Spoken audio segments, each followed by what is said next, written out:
Hello everyone and welcome back to my B&B Everyday YouTube channel. I hope you guys are having a wonderful day. Before we start, please hit the subscribe button and give this video a thumbs up.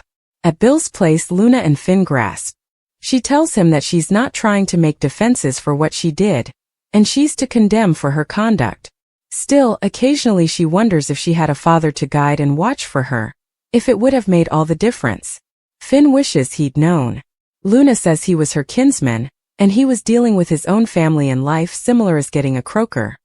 She says she's happy they're relatives, and her not knowing who her father was had nothing to do with him.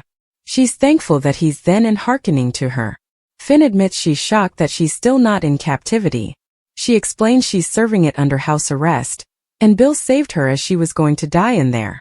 She wishes Bill could have been her father, but she has to accept it's Tom Star after all. Finn tells her that Tom Star isn't her father. Luna admits she's had her dubieties since reading Tom's letters, and it always felt wrong in her bones that he was her father. Finn says her instincts are correct. She cries about how hard it was knowing who her father was, while her mama was always only half there and looking for the coming party. That was her nonage.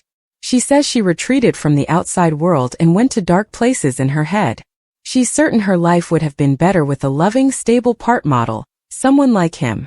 Luna says she knows other kiddies grow up without a mama and a father, but she likes to tell herself that if she had a father, she might have grown up to be someone differently.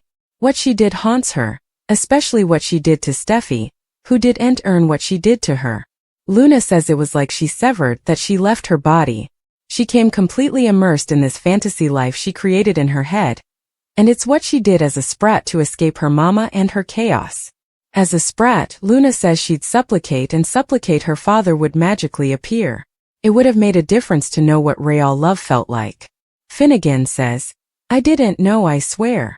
Luna tells him it's okay, but Finn says it's not. Finn says she's endured to look into her father's eyes and see the man who calls her his son looking back. Finn says that day has come. Finn tells her, "It's me, I'm your father." He embraces Luna, who cries in his arms. She also looks into his eyes and continues to cry. At the Precipice house, Taylor comforts Steffy over the fact that Luna is Finn's son. Steffy heartbreaks that it's starting to hit her. She knows Finn is floundering too, but how is she supposed to handle this? Taylor says that first Sheila turns out to be Finn's mama, and now Luna is his son. These are two dangerous women who tried to kill her. She warns Steffy that she needs to dispose of the children and that she needs to leave. Steffy says she wouldn't run, and she trusts and feels safe with Finn. Taylor feels Finn should have told her about what happened with Poppy, but Steffy defends him, saying he'd no reason to, and he didn't know about Luna. Taylor argues that Finn is bringing peril into her life, and Luna easily inherited Sheila's psychotic jest. She worries how Hayes will turn out, and he could inherit Sheila's sicky genes. Taylor says Steffy needs to put her children first. Taylor says she knows what she needs to do. Steffy says she can't leave Finn and break up her family. She says Luna can't get to them, and she doesn't know Finn's her father.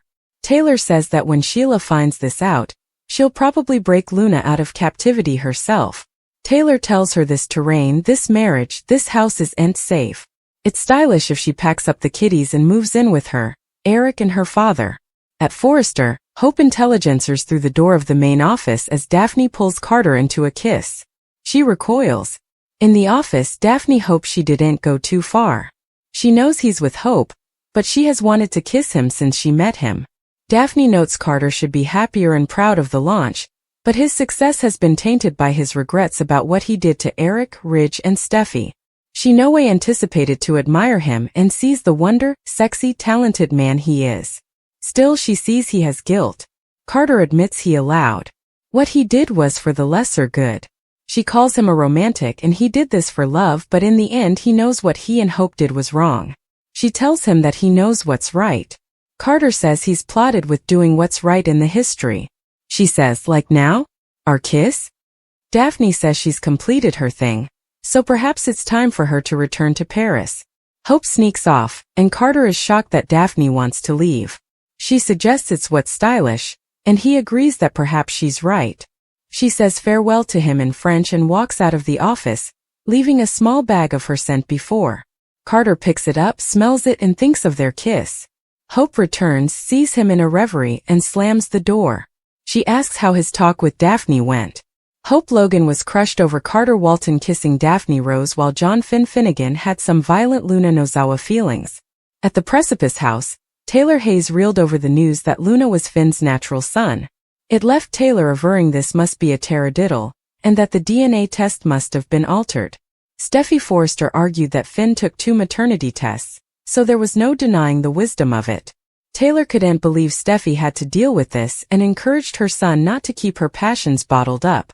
Steffy eventually broke down in gashes as Taylor pulled her close. At the Spencer manse, Finn pushed for answers about why Luna was at Bill Spencer's place.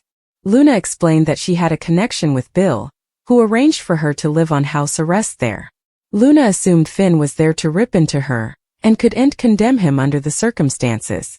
As Luna participated her guilt over all the horrible effects she'd done, she claimed it was like commodity took over her body.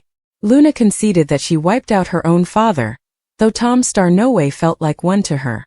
Since Tom suspected Luna was his son, Luna wondered what kind of pater didn't fight for their child. Luna reflected on her unstable nonage and how she used to supplicate someone would come take her down, but they no way came.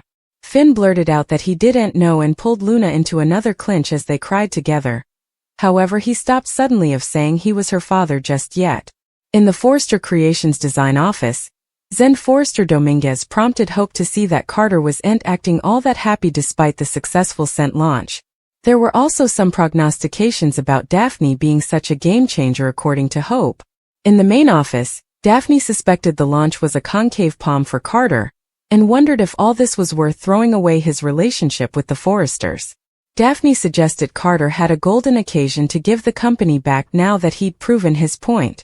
After Daphne played up what a awful Joe Carter was, she suggested a deal bone. That would subscribe power over to the Forresters again if they kept Hope for the future. Daphne indeed offered to speak to Ridge and Steffy for Carter, so she gave him a lot to pound over. After Daphne said Carter was a good man with a good heart, she moved closer and placed a hand on his casket. Carter claimed it was like Daphne could see through him, and that she knew what was going on inside his head. Daphne and Carter eventually got swept up in a passionate kiss, just in time for Hope to witness it as she opened the door. Hope stepped back out and sounded overwhelmed by what she'd just seen. Hope will set the record straight with Daphne soon, so stay tuned for updates on all the hostility that's brewing. Carter Walton will face Hope Logan's stunner while John Finnegan makes a pledge to Luna Nozawa. Hope just described Carter locking lips with Daphne Rose, so she'll have to decide what she's going to do about that. It won't be long until Hope reconvenes with Carter, and maybe taunts him a bit. Hope may gush over how amazing Daphne is and push Carter to agree. Perhaps Hope will play up all Daphne's intoxicating scents and wonder if Carter finds her insolvable to repel. Carter will obviously get uncomfortable, but effects will get indeed more awkward when Hope admits she witnessed his kiss with Daphne. Hope will declare that she saw everything, so Carter will no doubt stammer out in reason and essay an explanation. At some point, Hope's going to defy Daphne as well, and let her know Carter is out limits. Still, she'll face Hope's revengeful wrath and may eventually lament it, if Daphne dares to make another move on Carter. In the meantime, let's talk about Finn since he's getting emotional over at the Spencer manse. Luna has been talking about her rotten nonage and wishing someone would have saved her, but Finn blurted out that he didn't know. That led to another grasp. But Luna is easily still confused over Finn's visit and what's really going on then. It won't be long until Finn confesses that he's Luna's father, so she'll have plenitude of questions for him to answer. After Finn spills each, Luna may admit she feels indeed worse about what she did to Steffy Forrester now. Since Luna nearly killed her own father's woman, she'll formally again express how deeply sorry she is. Luna may wonder what this means for their relationship, and if it's possible to have a real bond with Finn. Indeed, if Finn isn't ready to forgive her yet, Luna will hope they can be in each other's lives. There's a good chance Finn will promise he's not going to abandon Luna now that he knows the verity. Finn may not be suitable to make any prognostications beyond that, but he'll presumably want Luna to know their family no matter what. Steffy is going to lose it. Formerly she gets updates on all the rearmost Luna news from the Spencer manse.